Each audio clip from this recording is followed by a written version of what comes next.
When Stanley came to a set of 2 open doors, he entered the door on his... This was not the correct way to the meeting room, and Stanley knew it perfectly well. Perhaps he wanted to stop by the employee lounge first, just to admire it. Wow, yes, this room. But eager to get back to business, Stanley took the first open door on his left.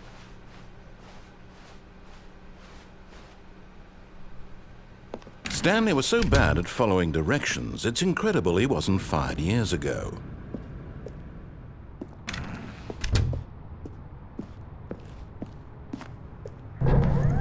Look, Stanley, I think perhaps we've gotten off on the wrong foot here.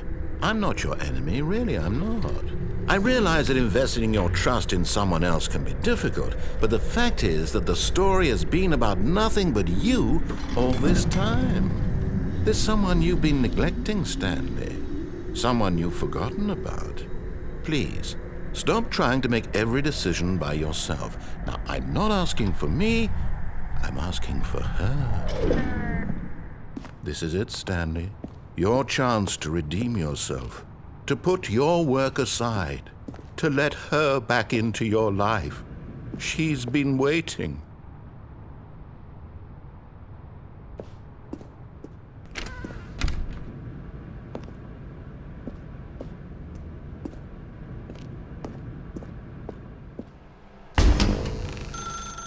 That's her, Stanley. You need to be the one to do this, to reach out to her. If you can truly place your faith in another, then pick up the phone.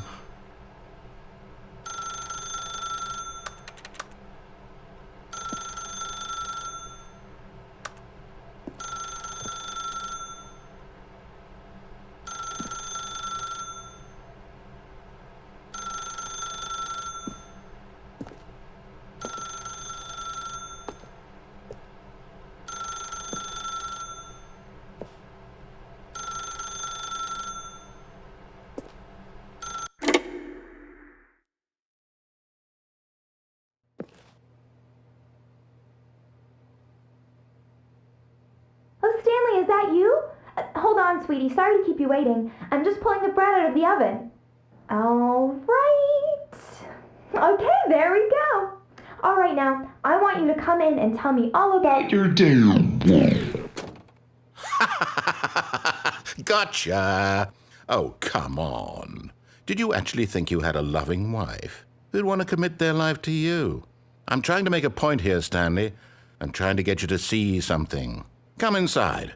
Let me show you what's really going on here.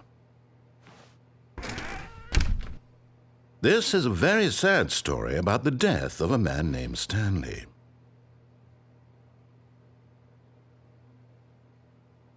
Stanley is quite a boring fellow. He has a job that demands nothing of him, and every button that he pushes is a reminder of the inconsequential nature of his existence. Look at him there, pushing buttons, doing exactly what he's told to do. Now he's pushing a button. Now he's eating lunch. Now he's going home. Now he's coming back to work. One might even feel sorry for him, except that he's chosen this life. But in his mind, he can go on fantastic adventures. From behind his desk, Stanley dreamed of wild expeditions into the unknown, fantastic discoveries of new lands. It was wonderful, and each day that he returned to work was a reminder that none of it would ever happen to him. And so he began to fantasize about his own job. First, he imagined that one day while at work, he stepped up from his desk to realize that all of his co-workers, his boss, everyone in the building had suddenly vanished off the face of the earth. The thought excited him terribly. So he went further.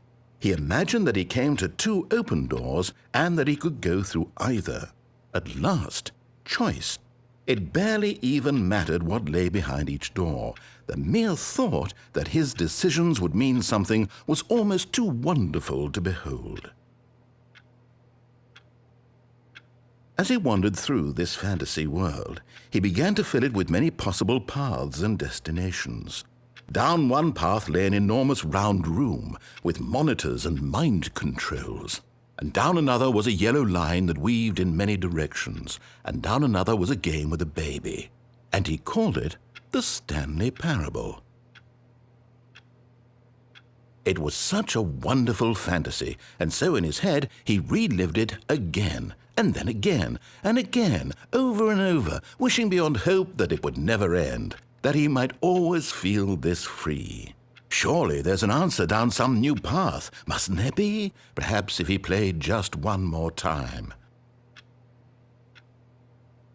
But there is no answer. How could there possibly be? In reality, all he's doing is pushing the same buttons he always has. Nothing has changed. The longer he spends here, the more invested he gets, the more he forgets which life is the real one. And I'm trying to tell him this, that in this world he can never be anything but an observer, that as long as he remains here, he's slowly killing himself. But he won't listen to me. He won't stop. Here, watch this. Stanley, the next time the screen asks you to push a button, do not do it.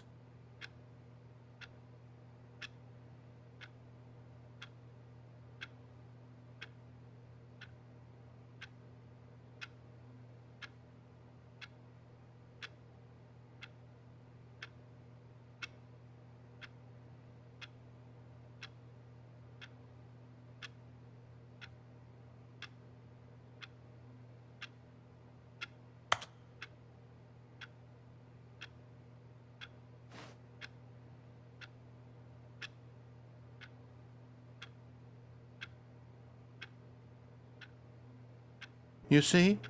Can he just not hear me? How can I tell him in a way that he'll understand that every second he remains here, he's electing to kill himself? How can I get him to see what I see? How can I make him look at himself?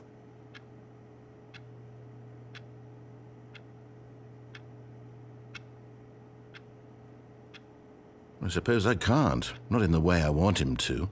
But I don't make the rules. I simply play to my intended purpose, the same as Stanley. We're not so different, I suppose. I'll try once more to convey all this to him. I'm compelled to. I must. Perhaps, well, maybe this time he'll see. Maybe this time. And I tried again, and Stanley pushed a button. And I tried again, and Stanley pushed a button. And I tried.